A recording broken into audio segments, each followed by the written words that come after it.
Welcome, brave souls, to the chilling depths of horror in detail, the realm where the shadows whisper ancient secrets and nightmares come to life.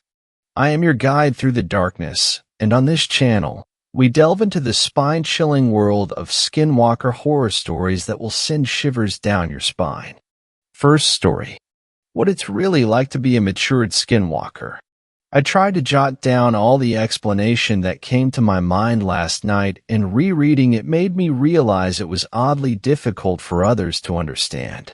So perhaps this time I would start the story way back when I was first born and work my story up to now, as a not-so-human human.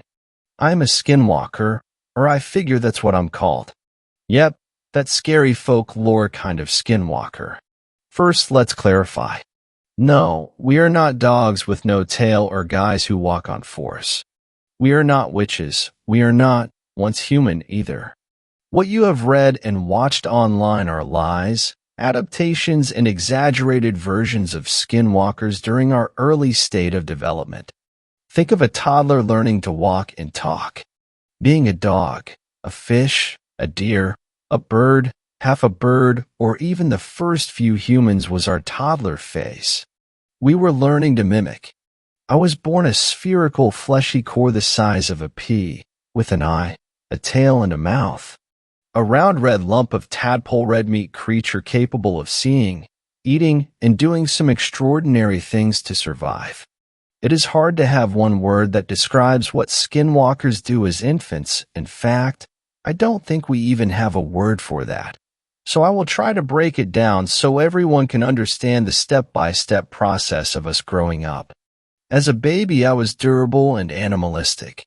I had a strong tail that allowed me to spring and jump like crickets, but it was instinct not to jump, as it requires energy to do so, and as a newborn you don't have the luxury of carbs.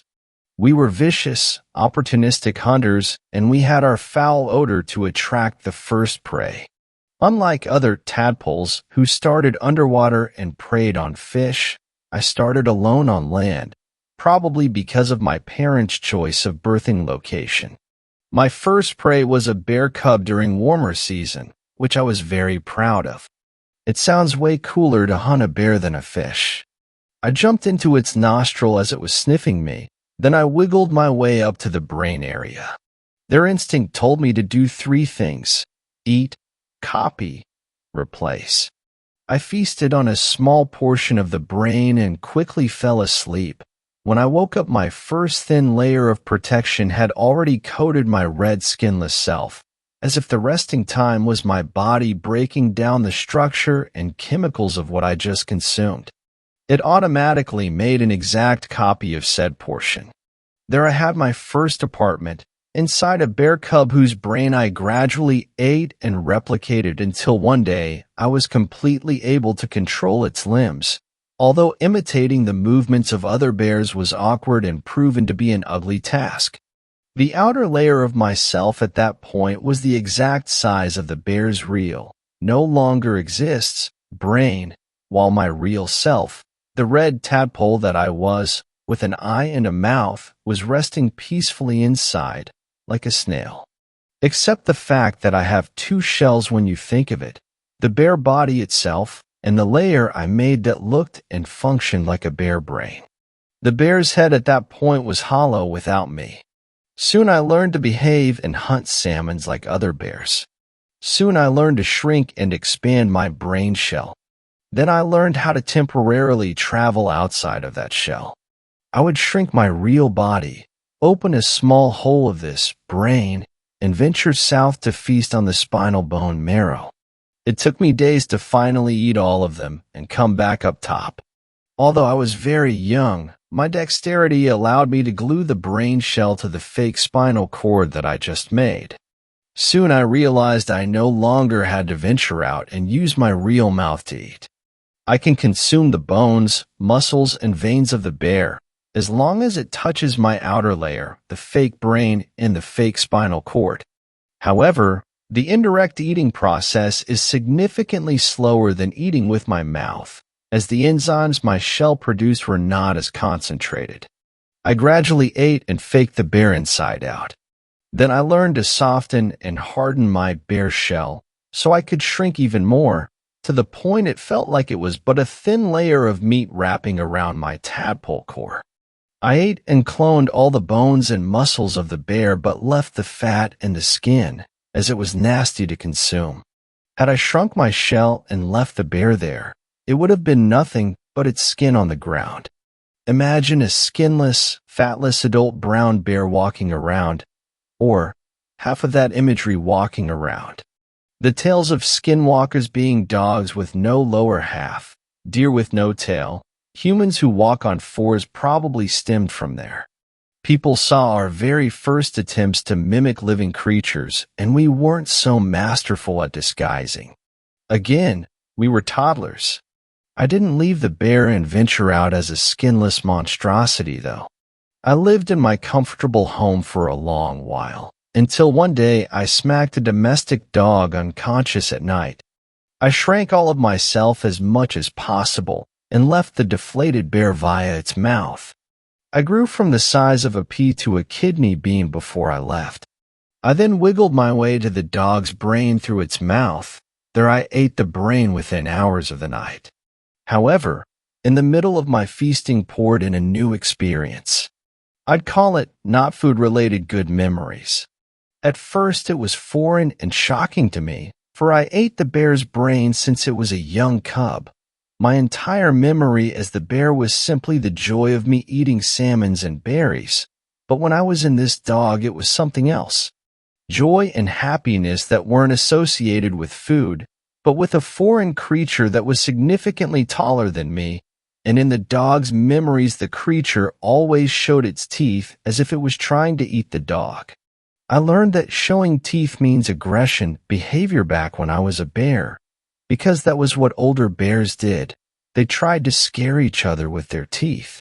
I thought this creature, the human, was trying to eat me, the dog, but at the same time the dog itself associated that aggression with joy. As a baby skinwalker, I didn't know shifting from one species to another would be such a challenge. And that was 11 years ago. I'm a male human host now, and I don't need to eat anymore, if not at all. I only eat to maintain the host's body. I don't take over people for the sake of comfort eating either. I only eat when I need a new identity. I don't eat their brain completely like I used to do, because doing so will kill the host immediately once I leave them. I learned that the hard way. I often have sex with the next potential host, and while they're sleeping together, I leave the worn-out home for a new journey. And yes, skinwalkers can sense each other. We can also kill if we want to, but challenging mankind is not our interest.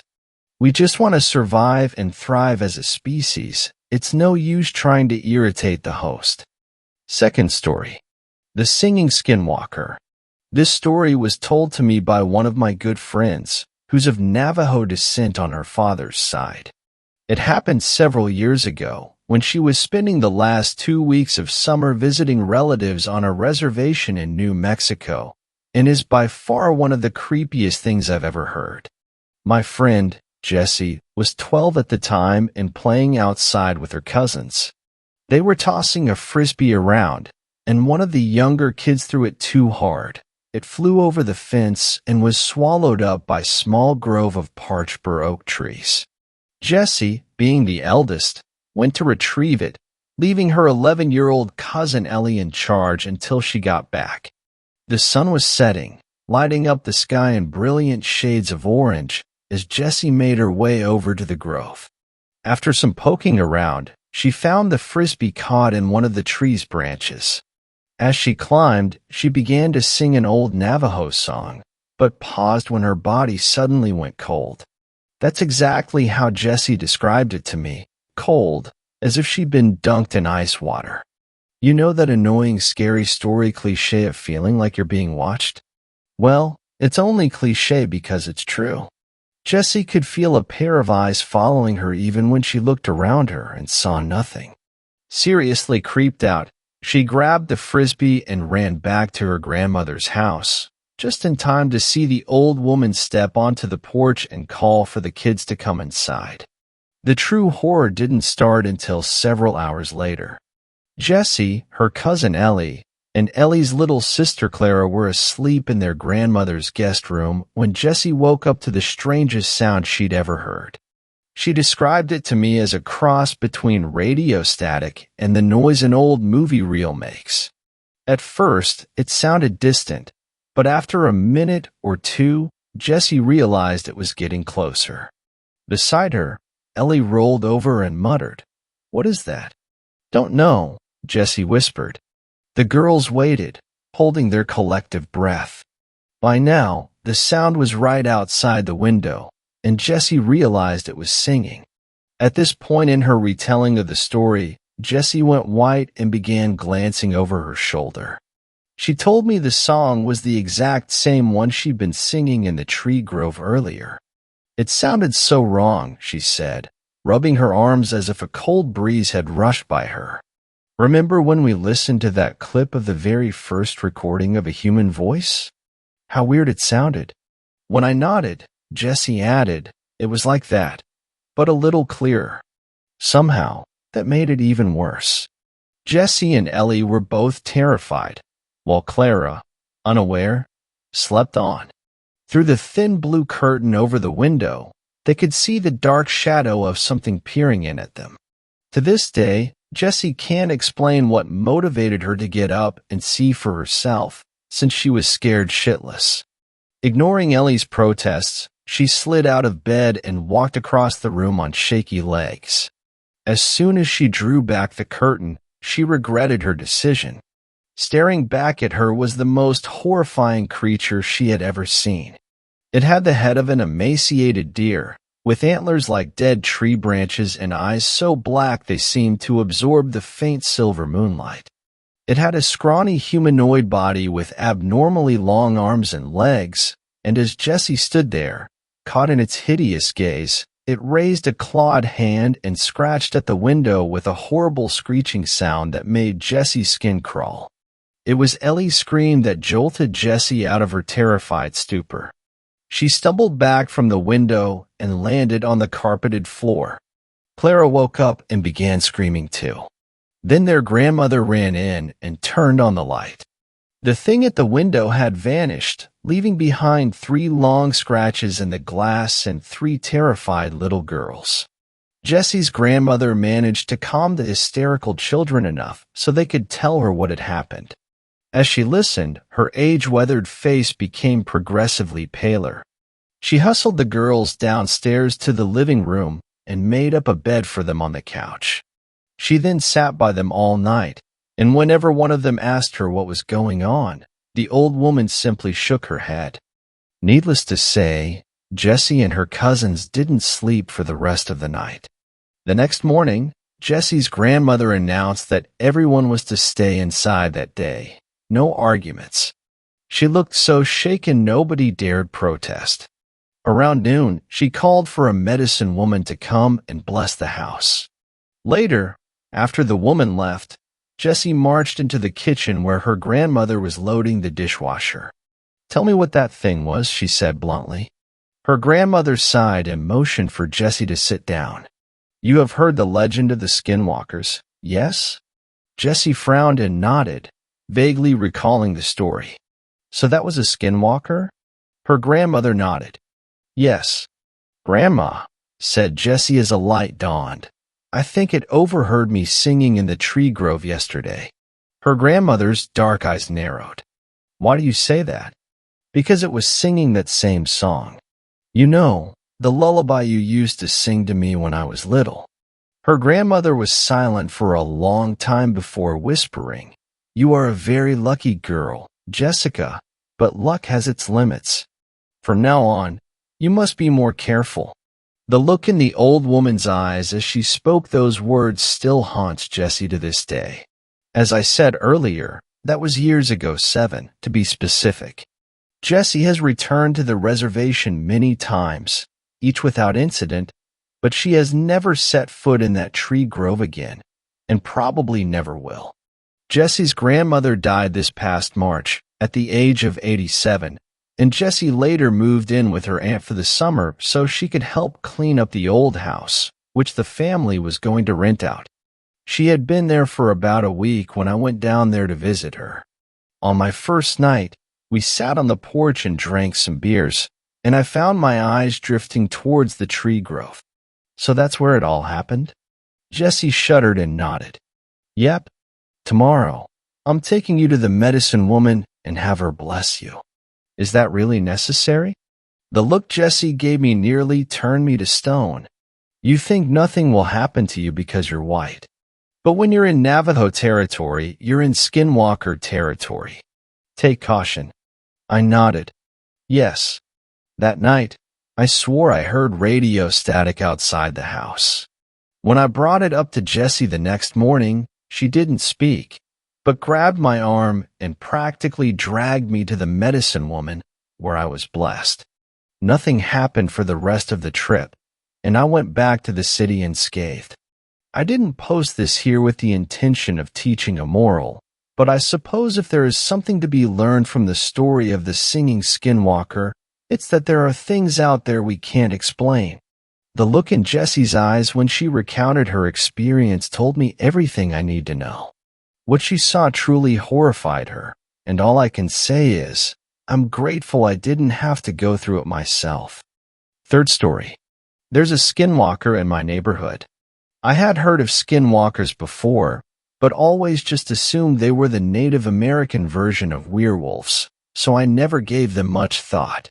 Until last week when one of the co-workers at my new job told me that they were his most feared folklore creatures. He's originally from Utah, so that makes sense. He suggested some YouTube videos to watch on the subject, and after work that night I binged about 4 or 5 of the videos. I totally understand his stance on them now. I live in rural South Carolina, so to be completely honest, I wasn't too worried about the possibility of running into one. My coworker told me that they're basically a Midwestern thing. I'd be more worried about Wendigos if I were you. He joked the day after I watched the videos. We had a good chat about Skinwalkers and Wendigos during our shift and just reveled in the creepiness of them. I mentioned how one of the tales said that the more you talk about Skinwalkers, the more they're drawn to you, and he made sarcastic ghost noises to keep the mood light. That night I showed the videos to my fiancée. She was way more creeped out than I was. I became kind of obsessed. I love scary things and couldn't help but watch every video I came across. I discussed Skinwalkers with my other horror enthusiast friends, looked up Skinwalker art, read true Skinwalker stories on Reddit, just to head first into all things Skinwalker. This went on for a few days until I started feeling a little burned out on the subject.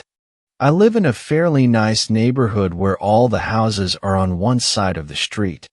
On the other side is property that used to belong to the local elementary school.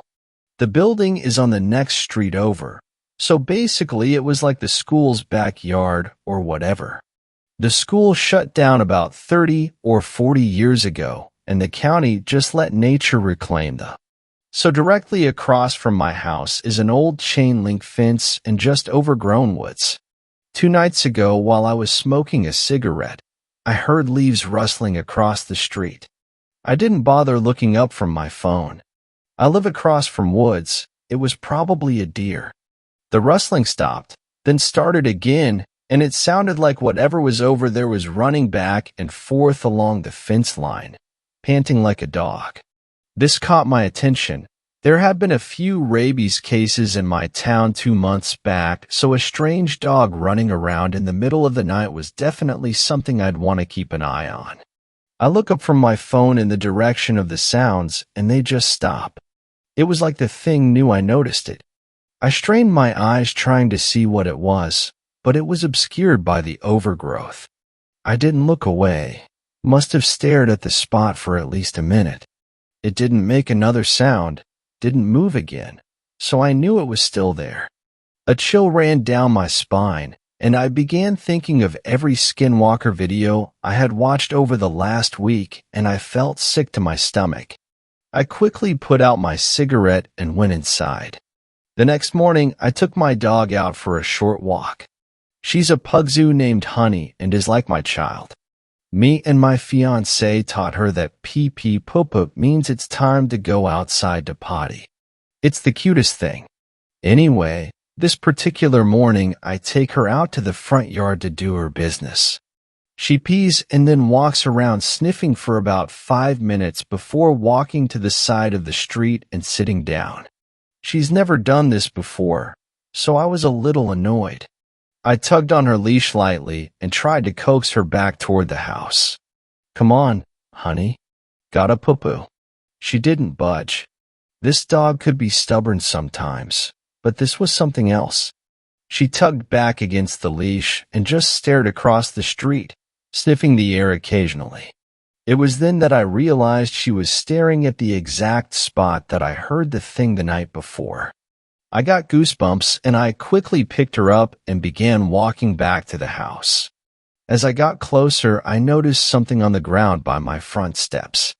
It was one of the Halloween decorations my fiancé had hung up on our house. Plastic black roses with plastic eyeballs and spiders on them. The stems were wire so they can be wrapped around things to keep them secured. This flower was torn apart. Something had come onto my porch, taken down the flower, and torn it apart, leaving it lying in front of my steps. I picked up the flower and threw it away. I didn't tell my fiancée. I didn't want her freaking out. The rest of that day went by uneventfully. That night, I told my coworker about what happened, and he looked a little concerned but brushed it off. Said what I heard was most likely just a dog and the flower was probably knocked down by the wind. I had my doubts. As I was walking to my door after getting home from work last night, I heard that same panting as the night before, and the clicking of claws against asphalt. I turned quickly to see a dog that looked like a brown mangy bull terrier hauling ass down my street. The street is probably about 40 feet away from my front porch, so I couldn't get a great look at it. But I could tell it was only running on 3 legs because one looked mangled. It turned quickly and darted into the tree line across the street through a part of the fence that had been pulled back. The fence wasn't like that earlier that day. That's when I noticed that the dog didn't have a tail. I almost threw up. Skinwalker legends say that when they take the form of an animal, they never have tails. I tried to rationalize it to myself. Maybe it just had a stub tail that I missed because it was running. I immediately went inside. My fiancée was sitting on the couch petting Honey. She could see I was upset and asked me what was wrong. I told her nothing, just almost got clipped by a car before I pulled into the driveway. She got up, hugged me, and cursed the person that almost hit me. She asked me if I could take Honey out for pee-pee poo-poo because she had been creeped out by all the spooky videos we've been watching and didn't feel comfortable going outside at night by herself. Honey perked up. She ran to the door and looked between me and the door, whining excitedly. I stared down at her for a moment before agreeing to it. I'll just keep her close to the porch, I thought. We walked off the porch and she immediately tried to walk to the street. I tugged on the leash and she tugged back. She eventually moseyed to the edge of the porch and peed. After, she began walking around sniffing. I told her the usual line. Come on, honey. Gotta poo-poo. She huffed at me, sniffed around some more, and eventually started pooping. I was on edge the entire time we were outside, but being around her helped calm me down a little. Then I heard it from across the street. Come on, honey. My voice, in the exact same tone and inflection as I had just said it. It sounded staticky, like an old radio broadcast, but it was definitely my voice. Honey stopped what she was doing and stood alert. She looked over to me and cocked her head. Come on, honey. Gotta poo-poo. Again my voice called from across the street. Honey began whining, looking for me to the woods across the street. I picked her up and began backing up to the steps, not taking my eyes off the part of the fence that had been pulled back. Honey, come. The voice sounded firm now, like it was getting aggravated. Honey squirmed in my arms, whining. I didn't know if she was trying to get out to go to the voice or to run inside, but I wasn't taking any chances. I turned and bolted up the steps into the door. As I walked inside, I turned one last time to look across the street. There, standing in the part of the fence that was pulled back, was the dog. Its eyes were glowing a dull orange, and it had its teeth bared. The face was all wrong, like someone had taken a distortion tool and just dragged around random features. Once again, I didn't tell my fiancée. Stupid horror movie cliché shit, I know. But I really don't want her losing her shit. I just told her there's a strange dog running around the neighborhood, so to not take Honey out at night. Later last night, after we had gone to bed, I woke up to the sound of footsteps pacing back and forth outside my window. Against my better judgment, I rolled over to try and see it. I don't, but the pacing stops. Come on, honey. My voice called out, cutting through the quiet of the night. I prayed my fiancée didn't hear. It called out 2 more times before I heard it walking away. I didn't sleep a wink the rest of the night. Today, when I get to work, I'm going to ask my coworker what I can do to get rid of this thing. I'm scared. I don't think there's a way. If anyone knows anything, please let me know. 4th story. The Wolf at Skinwalker Ranch. My wife and I were sitting on the front porch after a long day of moving furniture and boxes into our new house. We were tired, red-faced, and sweating after sharing the burden between the two of us. The sun was setting on the horizon as we sipped our warm beers and looked out over the landscape of our newly acquired ranch. Fields stretched off into the distance as far as the eye could see, not a neighbor in sight for miles. The cows were grazing, looking unhappy, their tails hanging straight down as they ignored the fresh grass all around them. I figured they were just upset from the long move. "Why do you think they needed so many locks?" my wife asked, taking a sip of her beer. It was the elephant in the room, so to speak, and I had to admit I was curious about it as well. Every door in the house had a deadbolt on it, inside and out. Not only that, but the windows were shielded by thick iron bars. The old owners had left long before we could ask them about it. The folks who lived here before were probably paranoid about home invasions so far from the city. "We'll take them down and I'll fill the screw holes with wood putty. We'll paint them over and they'll be good as new. You wanted to redo the trim anyway. And the bars on the windows? That'll take a bit more work, but I can get it done before the weekend. I'll just have to run over to the hardware store to grab a few things. I can't find some of my tools. Maybe they got lost during the move." My wife was no longer paying attention. She was staring at some point far off in the distance. "What's that?" she asked, pointing. I followed her finger and looked to see a large gray wolf moving in the fields. It seemed to be stalking deliberately toward us, marching at a steady, quick pace. It came to a fence and did the strangest thing.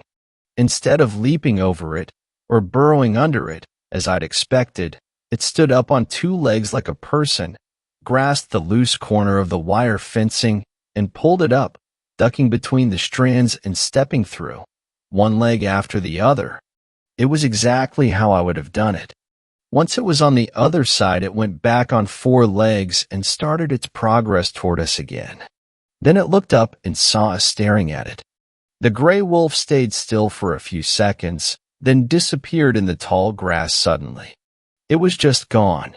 It didn't dive into the grass or duck down. It was there, and then a moment later it was just gone. Vanished in the blink of an eye. The two of us sat uneasily on the porch, and I stood up to look in the distance, trying to spot the creature. But it was nowhere to be found. "I'm going inside." "You should come too," my wife said, sounding nervous. We went in and locked the doors at the front and back of the house. The bars stayed on the windows after that, and my wife didn't mention the deadbolts on the doors in the house again either. The two of us went to bed that night with little talk between us, a big difference from the ecstatic chatter that had been the norm all day prior to the event with the wolf. or whatever that thing was. I got the feeling wolf was not quite the right word. That night something else even more disturbing happened to us both. I woke up in the early hours of the morning, around 3:30 a.m. according to the bedside alarm clock. When I looked next to me in the bed and saw my wife's spot was empty, I became immediately concerned for her safety. Where could she have gone at this time of night? I wondered. That was when I heard her voice calling to me from outside the window, asking insistently for me to let her in. Her cries for help were muffled through the glass, and I lifted the heavy old window pane up to hear her better. "What are you doing out there?" I asked, worried about the wolf we'd seen earlier. I was looking around for glowing eyes reflecting the moonlight nearby. Standing on two legs or four, I wasn't sure which to expect. "I must have been sleepwalking," she said dreamily. "The front door locked behind me somehow. You have to let me back in. Please. It's cold out here." "I'll be right down," I said, without thinking about how impossible all of that was.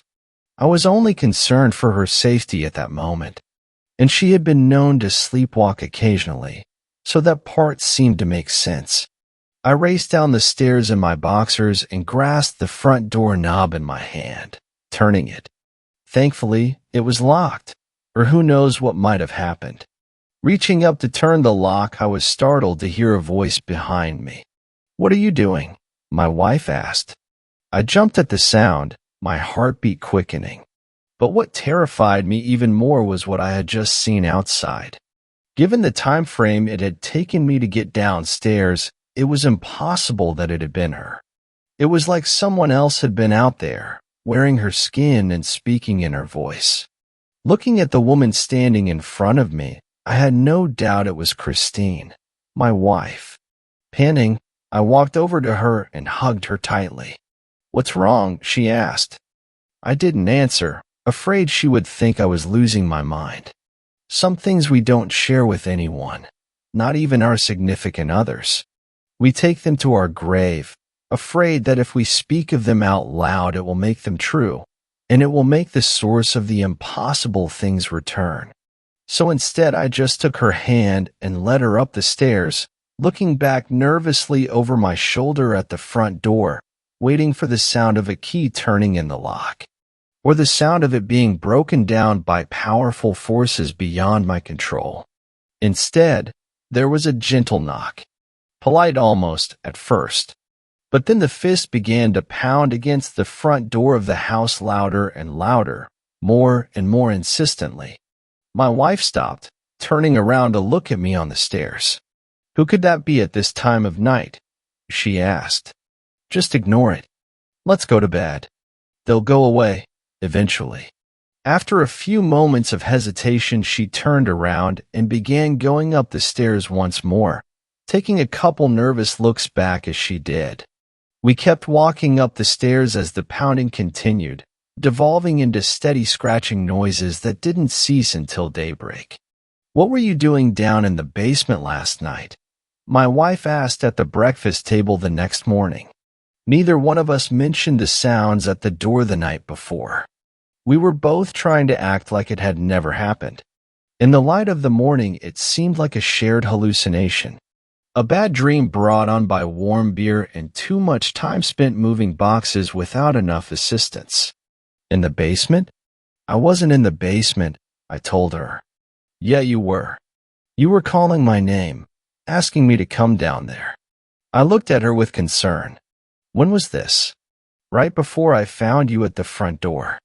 I figured I just missed you, that you found whatever you were looking for down in the basement and went into the kitchen for a snack or something. But then I found you by the front door. I was never in the basement last night." She looked at me, puzzled. "Of course you were. Who else would have been calling for me from down there?" I debated telling her what I had seen outside and decided I probably should. We were clearly dealing with something very strange here, and we needed to be on the same team if we were going to figure it out.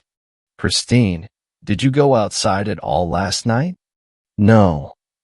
"What does that have to do with Dash?" "Okay. So, here's the thing. I saw you outside. At the same time when you were going down to the basement, you were calling to me from out front, saying you had been sleepwalking and you were locked out. That's why I was at the door. I never went down to the basement, and I don't think that was really you outside, either. I think there's something else causing all this to happen. What the hell could cause that to happen? I opened my mouth to answer when there was a polite rapping at the door. The two of us sat dead silent for a few moments, unsure what to do. The knocking came again, and I heard a man's voice, muffled through the door, saying, "There's a car here. Maybe they're out in the fields. Should we just leave it on the doorstep?" A woman's voice asked. "I don't like being here any more than you do, but that seems a bit rude. Maybe we should come back." Christine and I both stood up, sensing that this was not the same entity from the night before. I don't know how I could tell, but I just could. This wasn't an evil presence, it was just some neighbors coming by to welcome us. And they sounded like they might know something more than we did about the ranch and its mysteries. I opened the front door and saw a man and woman with their backs turned, walking away from us. They spun around when they heard the sound of us opening up. "Oh, hi there. We're the Turnbulls. We live down the road. Technically next door, as if there is such a thing out here. But we do share an easement with you to access the river. Jack takes the cattle down that way sometimes for a change of scenery." The man put his arm around his wife's shoulder and whispered something in her ear. She abruptly stopped talking, realizing that she was rambling on nervously. "Sharon, I'm sure they don't want to get into all that. We just wanted to stop by and welcome you to the neighborhood, so to speak. It's nice to have another couple living next door again. This place has been empty for so long." My wife and I looked at each other with surprise. As far as we knew, the place had been occupied right up until our arrival. It hadn't shown signs of disrepair or neglect, so we'd had no reason to think otherwise. Really? No wonder the place was such a bargain. How long was it empty for? The man and woman shared a look. "Oh, not that long. A few years. Anyways, we just wanted to bring this casserole. We have a few errands to run, but it was great meeting you both. Come on by our place anytime. We're number 56981. The next driveway on your side. Up that way," the man said, hooking his thumb eastward. I had never seen anyone introduce themselves and run so quickly. I tried not to take it personally. "It was so nice to meet you both," the woman said, taking a few quick steps towards my wife and handing her the casserole dish. "You can keep that dish, by the way. It's Pyrex. Great for casseroles." She backed up to join her husband, looking around the property nervously as she did. "Hey, can I ask you something?" The two of them looked ready to run back to their car, but they stopped and nodded, shifting on their feet anxiously and waiting for me to speak. "Have you ever seen anything?" How should I put this? There's been a couple weird occurrences since we moved in, and I was just wondering if you could tell us anything. Is this place haunted? Is that why it was so cheap? I can tell you guys are nervous. Just give us something to work with. Please. We're getting a little freaked out." The woman looked pleadingly at her husband. He nodded to her, and she went back to the car and got in the passenger seat where she sat darting her eyes around from side to side. "What exactly did you see?" the man asked. "Wait, no. Don't tell me. It's better if we don't speak of them. They know when you talk about them. It's better if we don't." "Well then, how do we get rid of them?" "You don't. These things have been around a lot longer than you or me. My wife and I get our share of strange events on the ranch next door too, but not as bad as here. This place. Well, there's something here that makes it special. And not in a good way, I'm sorry to say. I'd tell you more, but it would only make things worse. It always does." There was a sound of knuckles rapping against the glass, and I looked to see his wife banging on the car window, looking with wide eyes at us and pointing into the distance, towards the fields. My eyes followed where she was pointing, and I looked to see the large gray wolf was back, and it was moving towards us again. I told you, we're not meant to speak of them. I need to go. The two of you should decide soon if you want to stay. This place will change you, and it will take things from you. You only get so long to decide. If you wait to see what the changes will be, it will already be too late. Trust me. With that, he turned away and went back to his car. He started the engine and drove off much quicker than I would have thought, safe on the dirt driveway, swerving and leaving a cloud of dust hanging in the air around us, obstructing my view for a few seconds. When I turned around again, the wolf was much, much closer. It was about 50 yards away and closing in fast. It was looking at me intently. My wife was running back towards the house, yelling at me to come, but I was frozen, watching the wolf as it stood on its hind legs again. Not a wolf. Stop calling it a wolf. It's not a wolf. It's just trying to fool you into thinking that's what it is. But it's so much more dangerous than that. I tried to take a step, but my legs wouldn't budge. My eyes were locked on the wolf as it began to stalk towards me, no longer an animal, but something else wearing an animal suit. The ancient leathery-skinned humanoid beneath the wolf armor could be glimpsed occasionally as it strode like a hunter in my direction, taking long steps, moving low to the ground. The fur pieces were simply strapped onto it like clothing, the wolf head strapped on like a hat. "What are you doing? Get in here." My wife yelled one more time, and my foot suddenly started to move. As soon as it did, I found I was unfrozen and finally able to start running, and not a second too soon. The house was close, but the thing was fast.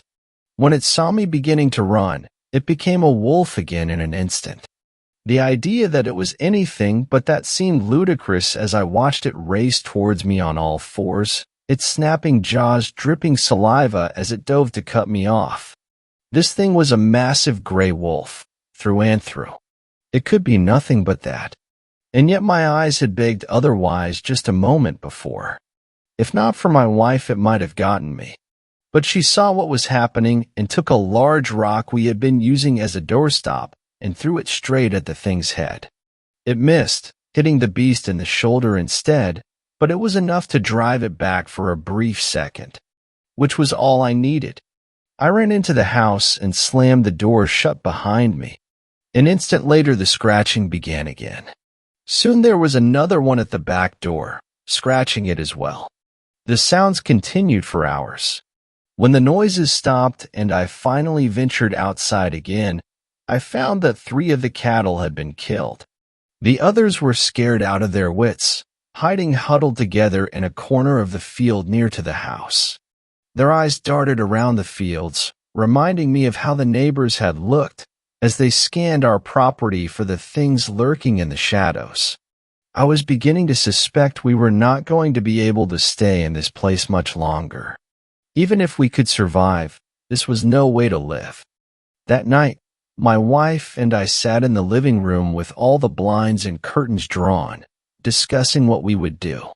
The house wouldn't sell quickly, that much was obvious based on the neighbors' statements. The two of us decided we would leave in the morning, regardless. We would stay in a motel until we found an apartment to rent, sacrificing all of our investment in the house.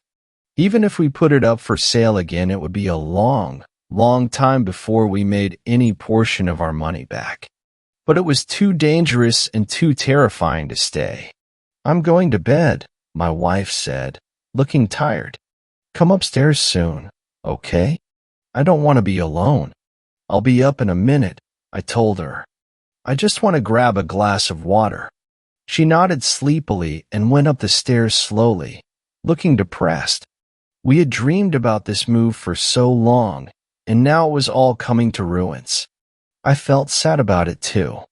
I went into the kitchen and poured a glass of water. After drinking it down in one long gulp, I decided I needed another. It had been a long day, and I'd been too distracted to drink anything. A noise came from upstairs, a scraping sound like claws. Setting down the glass, I turned around and listened closely. Christine? She didn't reply. I took a few steps across the linoleum floor of the kitchen before calling out again. Once again, there was no answer. By the time I got to the bottom of the stairs, my heart was pounding so fast and hard I felt like it would beat right out of my chest. I opened my mouth to call her name one more time when I saw it. The wolf that wasn't a wolf strode on two legs across the gap at the top of the stairs, then disappeared around the corner, heading towards my wife. It was so quick that I thought for a moment I could have imagined it. Just a gray blur that was gone in an instant. If not for the fact that it looked down the stairs at me and smiled, its long canines gleaming in the light. Its eyes were pure blackness. I ran up the stairs as fast as I could, terrified of what it would do to her. When I got to the second floor, I looked down the hall to see all of the doors were closed. It was as if the whole thing had really been just my imagination. Taking an unsteady step towards the bedroom, my heartbeat did not slow down even slightly. My hand was shaking as I reached for the doorknob, turning it and entering the master bedroom. I entered hesitantly, finding the room dark and my wife asleep in bed. Part of me wanted to wake her up, but for some reason I didn't. "It will be fine. Just go to bed," my irrational thoughts said. My pounding heart began to slow and my eyelids grew heavy. "This is fine," my mind told me. "Everything is fine. Just go to sleep now." Trying not to think of what I had seen just moments before, I climbed into bed, getting in next to my wife and shivering while my body warmed up beneath the sheets. There was a soft sound of padding footsteps outside the bedroom door. Scratch, scratch, scratch. Something wants to get inside the bedroom. And a strange, foreign voice in my mind is telling me to let it in. Fifth story. I think I had a run-in with a Skinwalker last night, and I'm afraid it might come back. This entire thing happened last night, and I still don't know how to feel about it. I'm honestly still shaken up. I'm afraid that my dogs might get hurt, or even my family. So I've come here in search of advice as to what I should do now. It must have happened around 8-ish, when my mom's girlfriend called me downstairs. She had asked me to help her burn some of the boxes we had lying around in the kitchen so we could clear up some space. We live in a pretty small house, 2 bedrooms and 1 bathroom for 5 people. I have 2 younger sisters, one I share a room with, 12, and the other, 10, sleeps in the living room most nights, and we live with my mother, her girlfriend, who is very, very mentally ill, mind you, and my dog Kobe, about 2 years old, Valentine, who we've had for 6 years, and their 3 puppies. So there really isn't a lot of room to go around, and we could use that extra leg room. So I agreed, and we took the boxes out from the house and into the backyard. Our backyard is the biggest in our small neighborhood and is not fenced in. And we are also one of the only houses on the block that has a shed, which is identical to our next-door neighbors. Our driveway reaches over to our shed, and since the yard is open, they both sort of connect. Anyway, while she was breaking said boxes down and lighting them on fire, I'm not permitted to use the lighter. I was putting Kobe out on the chain to use the bathroom. Don't worry, his chain doesn't reach all the way across our yard, and he was far away from the fire. While Valentine is roaming around the yard. The fire goes fine, and we burn about 2 or 3 big boxes with no problems. Everything was very under control, and we were even having fun with it. Around the end of the fire, when the flames had started to fade away, Kobe started running back and forth from the driveway to near where we were, barking frantically and trying very hard to get off of his chain like he was afraid and was warning us of something. When this happened, I also noticed that Valentine was growling in the driveway. So I got up and walked over to him to see what was wrong, and I smiled and asked him, "What's the matter?" in that sort of baby voice. But while I was standing there, I got that feeling. You know, the one where you know you're not alone. I could feel someone's eyes looking right through me. I looked over in the direction of Valentine's barking, and I instinctively yelled, "Oh my God," at what I saw. There was this inhuman-looking thing standing in the driveway only a few feet away from me. Despite having the light from the back door being open and the fire nearby, this thing was completely black. All I could see was its bulging eyes staring right through me, never wavering. It was so thin and tall, standing much taller than the small shed at the end of the driveway, easily 7 feet tall. And God, I could just feel that something was completely off about this thing. Some voice in the back of my head was telling me this thing wants to hurt. It's so angry. And it was like me and this thing were having a staring contest. I heard my mom's girlfriend ask me what was wrong, and I looked away for just a second, and it was gone.